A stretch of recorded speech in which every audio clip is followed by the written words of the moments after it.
오늘의 말씀은 열매를 맺지 못하는 무화과 나무의 비유에 대해서 나누겠습니다. 오늘은 그 비유의 시대적인 배경이 어떤 것인지를 저희가 나누고 다음 주에 비유의 결론을 내리도록 하겠습니다. 법률 용어에 집행유예라는 것이 있습니다. 우리가 자주 듣죠. 판사가 피고에게 유죄 판결을 내리고 일정 기간 동안 형의 집행을 보류하고 그 기간 동안 아무런 사고 없이 성실하게 무사히 넘기면 선고의 효력을 없어지게 하는 것이 집행유예입니다. 만일 집행유예를 선고받은 피고가 그 기간 동안에 또 다른 죄를 짓거나 법에 저촉되는 행위를 했을 때에는 그 즉시 유효되었던 형이 집행이 되는 거죠. 많은 분들이 성도의 신분을 집행유예 상태의 피고로 생각하는 경우가 많습니다. 하나님께서 십자가의 은혜로 일단 형의 집행을 유예시켜 주셨지만 그 집행유예 기간 동안 인간들의 힘과 능력으로 착한 일을 많이 하고 인간들의 힘과 능력으로 죄를 멀리하는 삶을 살지 않으면 언제든지 그 집행유예는 무효가 되고 형이 집행될 수 있다라고 여겨요. 그게 오늘날에 기독교에 편만하게 퍼져 있는 믿음의 유형입니다. 구원은 중간에 취소될 수도 있다는 식의 구원에 대한 잘못된 이해가 편만하게 퍼져 있습니다. 영접하는 자, 곧 그 이름을 믿는 자들에게는 하나님의 자녀가 되는 권세를 주셨다 라는 말씀을 인용해서 요한복음 1장 12절이죠. 그 말씀을 인용을 해서 여러분이 영접하지 않으면 구원받지 못한다는 개념의 믿음을 만들어내요. 맞습니까? 근데 여러분, 이 영접이라는 개념은 우리 측에서 나올 수 있는 개념이 아니에요. 토기장의 비유를 보시면 영접이라는 개념이 어떤 것인지 그 주체가 누구인지가 명확하게 나와 있습니다. 우리는 티끌에 불과합니다. 그런데 죽은 흙에 불과한 우리를 토기장이가 일방적으로 잡아서 당신이 원하는 그릇을 만들어내요. 우리는 토기장이가 만드는 대로 빚어질 수밖에 없는 존재고 그렇게 만든 토기를 그 주인이 거기다가 어떤 물건을 넣을 것인지 주인이 결정을 합니다. 그러니까 토기는요 아무것도 결정할 수 없고 선택할 수 없어요. 단지 주인이 빚는 대로 따라 순종하는 삶을 살 뿐이고 주인이 거기다 넣는 내용물에 따라 살아가는 게 토기입니다. 피조물인 우리가 그런 존재라는 거예요. 즉 영접이라는 개념은 주인이 우리에게 부어주시는 대로 우리는 받는 역할을 하는 것밖에 없어요. 그렇다면 우리 인생이라는 그릇에 하나님이 어떤 것을 우리에게 넣어줄까요? 그게 굉장히 중요하겠죠. 그래서 오늘 본문의 비유도 마치 하나님께서 열매를 맺지 못하는 곧 찍어버려야 할 무화과 나무에 대한 형의 집행을 1년 동안 미뤄주신 사건 정도로 해석하는 경우가 너무나 많습니다. 우리가 그렇게 이해하고 살았잖아요. 그래서 우리에게도 죄로 죽을 수밖에 없는 우리에게도 1년에 나는 형의 집행을 유예시켜 줬기 때문에 우리가 열심히 살아야 한다. 만일 그 집행 유예 기간 동안에 열심히 노력을 해서 열매를 맺지 못하면 도끼로 찍혀지는 참혹한 형의 집행이 이루어진다는 식의 그 협박적인 비유로 이해를 한 사람들이 너무나 많아요. 그런 말씀에 대한 오해를 가지고 교회에서도 수고하고 무거운 짐을 지고 그런 짐을 지어주신 하나님을 원망하면서 힘겹게 열심히 있는 그런 종교 행위를 하면서 살아가는 사람들이 너무나 많아요. 그러나 자유함이 없습니다. 왜요? 내게 힘겹은 짐을 지어주기 때문에. 하기 싫은 일들을 억지로 하려고 하니까 그것을 시키시는 분이 좋아지는 것이 아니라 미워 죽겠어요. 우리의 삶 속에 우리의 신앙의 행위 속에 그런 일들이 많이 있잖아요. 저를 비롯해서. 그런 하나님이 미워 죽겠는데 심판을 받을까봐 두려워서 사랑하는 척하며 살아가는 사람들이 너무나 많습니다. 그것은 하나님과 화해하는 삶, 하나님을 사랑하는 삶이 아니라 그런 일을 하지 않고도 구원에 이룰 수 있는 힘과 능력이 내게 있으면 언제라도 하나님을 십자가에 못 박아서 죽여버리려고 하는 그런 행위예요. 그런 행위를 했던 자들이 신약의 유대인들이었습니다. 세상의 모든 사람들은 집행유예의 삶을 살아가고 있어요. 선악과를 따먹고 죽어야 할 자들이 아직 형이 집행되지 않아서 살아가고 있는 것입니다. 그 기간 동안에 재판관이 원하는 수준의 착하고 선한 삶을 살아내면 천국에 갈 수는 있어요. 그것을 성경은 율법주의라고 합니다. 문제는 하늘의 재판관이신 하나님께 사형 선고를 받은 인간은 사회적이고 도덕적으로 아무리 착하고 선한 삶을 산다고 할지라도 그 재판관이신 하나님이 원하는 수준의 착한 삶은 절대로 낼 수 없습니다. 그게 죄인들의 본질입니다. 어떻게 죄인들이 완벽한 거룩이신 하나님께서 원하시는 걸 낼 수가 있겠어요? 그 이야기를 하고 있는 겁니다. 하나님은 완전한 거룩을 원하시는 분이기 때문에 그 거룩의 본질인 분의 그 도움을 받지 않으면 모두가 사형 집행장에서 최후를 맞이할 수밖에 없다는 결론이에요. 그래서 우리는 우리의 죄를 값없이 용서해 주시는 그 예수님의 은혜의 복음을 믿어야지만이 집행유예 상태에서 완전한 사면의 상태로 갈 수 있게 된다는 겁니다. 그게 성경 전체에서 우리에게 주는 하나님의 복음입니다. 그러니까 살아생전에 하나님의 말씀을 통해 예수님의 그 사명령을 듣지 못하는 자들이 있어요. 인본주의, 알메니언주의, 율법주의의 그 이야기들은 많이 들었는데 예수님의 그 사명령이 어떤 것인지를 그 복음의 본질을 듣지 못하고 평생 동안 가는 사람들이 있다는 거예요. 그들은 그 집행유예 기간을 아무리 열심히 잘 살아냈다고 하더라도 사망이라는 형 집행 장소로 갈 수밖에 없어요. 이처럼 세상의 모든 사람들은 사망이라는 사형 선고를 받고 살아가는 집행유예 기간을 살아가는 사람들입니다. 그런데 그 집행유예는 인간의 행위로는 절대로 형을 모면할 수 없는 운명적이고 제한적인 집행유예예요. 유예만 되어 있을 뿐이지 그 끝에는 반드시 사망이라는 형이 집행됩니다. 그게 우리의 인생입니다. 그러나 그 집행유예 기간 동안에 하늘로부터 사명령을 받는 사람들이 있는데 그들을 성경은 성도라고 합니다. 성도. 여러분 스티븐 킹이라는 사람이 쓴 그린마일이라는 책이 있어요.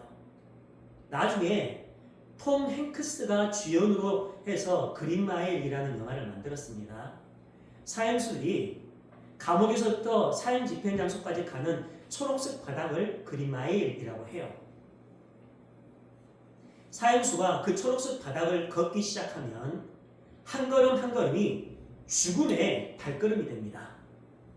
걸어가는 만큼 죽음이 가까워져요. 세상에 태어난 모든 사람들의 살아가는 삶은 그 그린마일 위를 걸어가는 삶이라고 할 수 있습니다. 우리는 매일매일 살아가는 것이 아니라 죽음을 향해 걸어가는 거예요. 그 그린마일에서 마지막 발걸음을 떼는 순간 모든 인간들은 영원한 사망이라는 형 집행을 받게 됩니다. 그게 우리의 인생입니다. 결국 세상을 살아가는 모든 사람들의 삶은 집행유예가 아니라 형 집행장소로 한 발 한 발 걸어가고 있는 상태예요. 그것을 안다면 우리는 대충 살아갈 수가 없습니다. 그런데 그렇게 그린마일 위를 걸으면서 형 집행장소를 향해 가고 있는데 갑자기 사명령을 가진 특사가 와서 우리의 죄를 사면해 주시면 그렇게 사면해 주면서 나가라 라고 선언을 해주면 여러분 어떻겠어요? 실제로 그렇게 사면을 당한 사람이 있습니다. 그 사람이 우리가 잘 알고 있는 도스토옙스키라는 사람이에요. 그 사람은요 28살에 그런 경험을 하고 회심하고 돌아와서 죄아벌, 까라마조프의 형제들 이런 유명한 책을 썼습니다. 그는 사형당하기 전에 5분의 시간을 부여받습니다. 실제로 있었던 일이에요. 그는 고민 끝에 결정을 하고 나를 알고 있는 모든 분들에게 작별 기도를 하는데 2분을 활용을 해요. 그리고 오늘까지 살도록 인도해 주신 하나님께 감사하고 곁에 있는 다른 사형수들에게 작별 인사를 나누는데 2분을 활용합니다. 나머지 1분은 눈에 보이는 자연의 아름다움과 최후의 순간까지 서게 해준 그 세상에 감사하는 데 사용을 해요. 그렇게 잘못된 자신의 삶을 후회하면서 기도하던 순간 갑자기 사형 집행을 중지하라는 명령이 내려와서 구사일생으로 살아나게 되고 사형 집행 직전에 주어졌던 그 5분을 생각하면서 사면을 당하고 세상으로 나왔으니까요. 그 5분을 생각하면서 평생의 시간을 소중하게 간직하면서 살아가게 됩니다. 그렇게 회심하고 돌아와서 죄악을 까라마조프의 형제들과 같은 아주 유명한 책을 썼어요. 우리가 그 자리에서 풀려난 사람들이에요. 우리가. 성경이 그렇게 증언을 하고 있잖아요. 그런데 그렇게 풀려나서 그렇게 풀어준 분에게 또 다른 무엇인가를 요구할 수 있겠습니까? 오늘 본문이 그 이야기를 하고 있습니다. 그 이야기. 그게 오늘 본문이에요. 오늘 본문은 예루살렘에서 일어난 비극적인 이야기 뒤에 붙어있는 비유입니다. 예루살렘 성전에 갈릴리 사람들이 제사를 지내러 왔던 것 같아요. 그런데 어떤 일이 있었는지는 모르지만 빌라도가 제사를 드리고 있었던 그들을 그 자리에서 죽여버립니다. 빌라도가. 그래서 제단 위의 제물에 제사를 드리던 사람들의 피가 섞여버려요. 한번 생각해 보세요. 예배를 드리러 가다가 어디선가 날아온 물건에 어떤 사람이 맞아 죽었다면 사람들이 어떤 생각을 할까요? 이 많은 사람들 중에 저 사람이 맞아 죽었을까? 저 사람이 우리보다 더 큰 죄를 지었을까? 이렇게 생각할 거예요. 사람들이 그 질문을 가지고 예수님을 찾아옵니다. 그 사람들이 죄를 얼마나 많이 지었다고 예배를 드리러 온 그 자리에서 죽였을까? 라는 의문을 가지고 찾아가요. 누가복음 13장 1절입니다. 그때 마침 두어 사람이 와서 빌라도가 어떤 갈릴리 사람들의 피를 그들의 제물에 섞은 일로 예수께 아뢰니. 여기서 그때란 누가복음 12장 56절에서 너희가 천지의 기상은 분별할 줄 알면서 어찌 이 시대는 분간하지 못하느냐라는 예수님의 책망이 떨어지던 그때를 말해요. 예수님이 책망하는 그때. 예수님께서 세상에 오신 이유는 불을 던지러 오신 것이라고 말씀하시면서 그 불이 떨어지면 구약의 진술대로 어떤 자들에게는 심판의 불이 될 것이고 어떤 자들에게는 구원의 불이 될 것인데 왜 사람들은 하늘의 심판과 구원에는 관심이 없고 천지의 기상에 보이는 일상에만 관심을 가지고 살아가느냐라고 하면서 안타까워하고 계십니다. 그러니까 예수님은 마치 마중물처럼 세상에 내려질 불심판의 그 마중불이 되시기 위해 십자가를 지시기 위해 이 땅에 오셨다는 거예요. 예수님이 먼저 심판의 불을 맞아서 타버리신 것이 십자가에서의 죽으심이잖아요. 그리고 그 불에 의해 세상에 심판의 불이 떨어진 것입니다. 그러니까 그 십자가를 중심으로 해서 세상은 하나님의 무서운 심판이 주어지기도 하고 하나님의 귀한 구원의 은혜가 주어지기도 합니다. 우리가 그 구원의 은혜를 알기에 그 무서운 심판을 알기에 매 순간순간 나를 사랑해 주신 하나님의 사랑과 은총 가운데로 우리가 들어가고 있는 거예요. 결국 우리가 살아가고 있는 이 세상은 그 심판의 불이 붙어있는 상태예요. 그래서 우리가 그 심판의 불에서 벗어날 수 있는 그 예수님을 찾고 있는 것입니다. 그게 예배잖아요. 그것이 은혜고 성령 하나님의 내주하심이고 그것을 믿음이라고 합니다. 그렇게 세상에 불이 던져지신 세상에 불을 던지신 그 예수님께서 누가복음 12장 마지막에서 이런 말씀을 하세요. 58절에서 59절 내가 너를 고발하는 자와 함께 법관에게 갈 때에 길에서 화해하기를 힘쓰라. 길에서 화해하기를 힘쓰래요. 법관에게 가기 전에. 그가 너를 재판장에게 끌어가고 재판장이 너를 옥졸에게 넘겨주어 옥졸이 옥에 가둘까 염려하라. 내게 이르노니 한 푼이라도 이 한 푼이라는 단어 기억하세요. 남김없이 갚지 아니하고서는 결코 거기서 나오지 못하리라 하시리라. 지금 천지의 기상이나 관심을 가지면서 일어나는 징조 요한계시록 나오잖아요. 너무나 많은 사람들이 마지막 시대 요한계시록 나온 그 징조만 바라보고 있잖아요. 하나님의 언약이 어떤 것인지를 깨닫지 못하고 나타날 징조만 바라보면서 거기서 두려움을 느끼고 있잖아요. 그런 형국의 이야기를 하고 있습니다. 그런 천지의 기상이나 관심을 가지면서 일상의 창념하에 살 때가 아니라 너를 고소하러 오신 그 고소자와 화해하는데 힘쓰라고 그렇게 이야기를 하는 거예요. 그럴 때라는 거죠.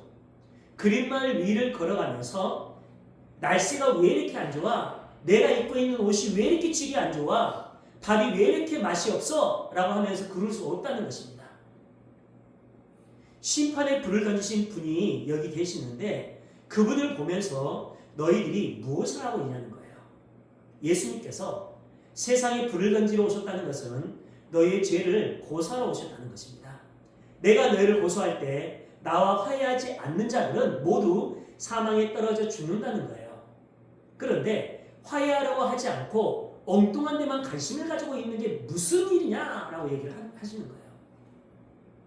왜냐하면 너를 고소하는 분은 한 푼의 상처도 없는 분이라고 하시는데 그 한 푼이라는 단어를 개역 한글에서 보시면요. 호리의 상처도 없는 분이라고 해요. 여기서 홀이라는 단어를 원어로 보시면 웹돈이라는 단어인데요. 그 랩돈이라는 단어는 유대에서 가장 작은 화폐 단위입니다. 이렇게 하찮은 액수라고 할지라도 갚지 않으면 감옥에서 나올 수 없음 같이 하나님과 화해하지 못하여 심판을 받게 되면 그 결과는 되돌릴 수 없는 불가능한 상태까지 가게 된다는 거예요. 그러니까 조금도 봐주지 않는다는 거예요. 여기서 중요한 것은 예수님과 화해하는 것입니다. 그 고소자와 화해하지 않으면 너희는 모두 죽는다는 거예요. 그 고소자와 화해해야지만이 살 길이라는 거예요. 너희들의 힘과 능력, 너희들의 열심과 노력, 아무리 많은 소유를 가지고 아무리 많은 행실의 결과물을 내어놓는다고 하더라도 불을 던지신 분 고소자와 화해하지 않으면 그게 고소자와 화해하는 근거가 되지 않으면 그 근거의 본질은 고소자에게 있는 거예요. 그 고소자가 그걸 인정하지 않으면 모두 죽는다는 것입니다.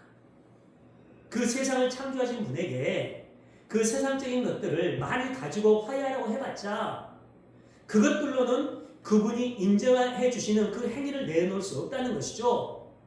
그것을 근거로 해서 화해가 될 수 없다는 겁니다. 결국 화해는 인간 측에서 나올 수 있는 것이 아니라 고소자에게 나와야 한다는 것이죠.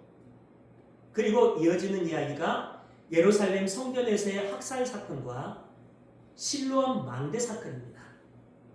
그렇게 누가복음 13장으로 이어져요. 당시 유대인들은 사마리아 사람들과 함께 갈릴리 나사렛 사람들을 굉장히 경멸했습니다. 유대인들이. 왜냐면요. 사마리아는 주전 721년에 아수르의 사령원 2세에 의해 살던 곳을 완전히 점령당해요. 그리고 2만 7천 명의 북이스라엘 핵심 인사들이 메소포타미아 북쪽으로 끌려가고 아수르와 바벨론과 하맛 사람들이 북이스라엘 지역으로 이주해 와서 혈통이 섞여버리는 곳이 되어버립니다. 그렇기 때문에 유대인들이 경멸하고 갈릴리 나사렛은 이방과의 접경 지역이에요. 그래서 가난하고 무리한 자들이 살던 곳으로 알려져서 유대인들이 경멸하고 업신여겼습니다. 그때 당시. 그래서 빌립이 나다나엘에게 이런 얘기를 해요. 예수님에 대해서 소개를 합니다. 그러니까 나다나엘이 뭐하라고 얘기를 하면 갈릴리 나사렛에서 무슨 선한 것이 나오겠냐라고 함부로 얘기를 했습니다. 그 정도로 격려를 했던 거예요. 성경은 누가복음 13장 서두에서 그 갈릴리 사람들과 그들을 경멸했던 예루살렘 사람들을 공히 등장시킵니다. 왜냐하면 경멸하는 자나 경멸을 받는 자도 회개하지 않으면 모두 죽을 것이라는 각인을 시켜주기 위해서요. 다 필요 없다는 겁니다. 그리고 그 두 지역 사람들의 죽음을 이야기의 주제로 삼습니다. 갈릴리 사람들은 제사를 지내다가 이방인의 칼에 맞아 죽고 예루살렘 사람들은 히스기야가 전쟁을 하기 위해 기온 샘에서 끌어다가 만들어 놓은 실로암 목가에서 공사를 해요. 근데 공사를 하다가 그것을 지키는 것이 실로암 망대인데 그 망대에 깔려서 죽게 됩니다. 그런 사건들이 있었어요. 둘 다 빌라도가 관여된 사건이었어요. 빌라도가. 주님은 그들의 죽음의 본질이 죄의 가볍고 무거움이나 많고 적음과는 아무런 관련이 없다고 강조를 하세요. 죄가 아무리 많고 무거운 죄인이나 죄가 아무리 없고 가벼운 죄인이라고 하더라도 죄인은 죄인이라는 거예요. 내가 살인 혐의로 법정에 섰어요. 그러면 살인자입니다. 근데 살인자가 그 법정에서 나는 사기는 안 쳤고 나는 도둑질은 안 했고 나는 착한 일을 많이 했고 구제도 많이 했다고 하면서 아무리 변론을 해봤자 하나도 필요 없습니다. 그냥 한 가지 죄로 그는 살인자가 되는 거죠. 피조물이 행하는 하나님 앞에서의 모든 죄는 살인에 해당하는 살인죄예요. 그래서 성경이 살인이라는 개념을 우리가 가지고 있는 도덕적인 개념 안에서의 살인으로 규정하지 않습니다. 결국 죄가 아무리 많고 적음, 가볍고 무거운 죄라고 하더라도 하나님 앞에서의 죄는 모두 똑같은 것이라는 결론입니다. 시편 51편 3에서 4절입니다.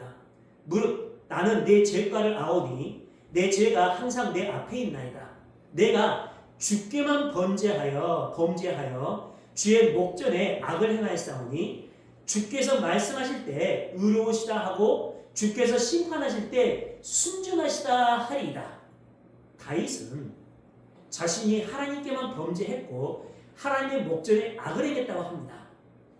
죄라는 단어는요, 인간과 인간 사이에 통용되는 단어가 아니라 하마리테아, 죄는 전지전능하신 분 하나님과 피조물 사이에서 통용되는 단어가 죄예요. 세상의 모든 사람들은 호르의 죄라도 짓기 때문에 자동적으로 지옥에 떨어져서 영원한 사망으로 들어가야 하는데, 문제는 하나님은 가장 작은 화폐단위인 그 호르의 죄도 용서하지 않는다는 거예요. 그것이 하나님의 은혜가 부어지지 않는 티끌의 운명입니다. 그러니까 은혜 안에서 살아가고 있는 우리가 하나님 앞에서 얼마나 귀한 존재인지를 우리는 잘 압니다. 그 은혜를 알고 그 은혜 안에서 살아가는 성도는 그 은혜의 주체이신 하나님만을 바라보고 그 하나님께만 집중하고 그 하나님께만 감사하는 삶을 살아가게 되어 있어요. 성령 하나님이 우리를 그곳으로 이끌어간다는 거예요. 그러나 문제는 자기들은 마치 그 지옥의 형벌과 전혀 무관한 사람인 것처럼 자신들이 자신의 소유를 가지고 열심히 있는 신앙의 행위를 했거든요. 다른 사람들에게 닥친 불행이나 비극을 죄와 결부시켜서 저 사람은 우리보다 죄가 더 많아, 그래서 저렇게 어려움을 당하고 있다고 하면서 강론을박을 하는 것 자체가 문제예요. 예수님이 그 말씀을 하고 있습니다. 그 말씀을. 주님은 그들에게 대노하시면서 이렇게 말씀을 하세요. 누가복음 13장 5절. 너에게 이르노니 아니라 너희도 만일 회개하지 아니하면 다 이와 같이 망하리라. 너희들도 똑같은 운명이라는 것이죠. 너희들도 똑같이 그린마일 위를 걷고 있는 상태라는 거예요. 주님은 12장 말미에서 한 푼의 죄라도 있는 자들은 감옥에서 절대로 나오지 못한다고 말씀하시면서 고소자와 화해하라 라고 얘기를 해요. 다시 한번 읽어볼게요. 누가복음 12장 59절. 우리 같이 한번 읽어볼까요? 시작. 내게 이르노니 한 푼이라도 남김없이 갚지 아니하고서는 결코 거기서 나오지 못하리라 하십니다. 그리고 회개하라로 이어가시는데, 그것은 고소자와의 화해가 회개라는 것입니다. 화해하는 게 회개다. 즉 주님은 불을 던지러 오셨고 심판하러 오셨는데 그 근거로 죄에 대해 고소하러 오셨습니다. 그런 주님과 화해한다는 것은 죄에 대한 문제가 해결된 것이고 그것이 회개인데 그 상태가 하나님 나라 백성으로 회복되는 상태예요. 그러니까 회개는 착한 일을 많이 하고 종교 회개를 열심히 하는 것이 아니라 고소자와의 화해를 하는 것인데 그것이 회개입니다. 그러니까 여러분 회개라는 개념이 무엇인가를 해서 나타나는 양상이라고 생각해서는 안 돼요. 여전히 우리는 죄인의 자리에서 우리의 힘과 능력으로는 절대로 하나님을 기쁘게 할 수 없는 죄인의 삶을 살아가게 되는데 하나님이 그러한 죄인인 우리와 화해를 시켜버립니다.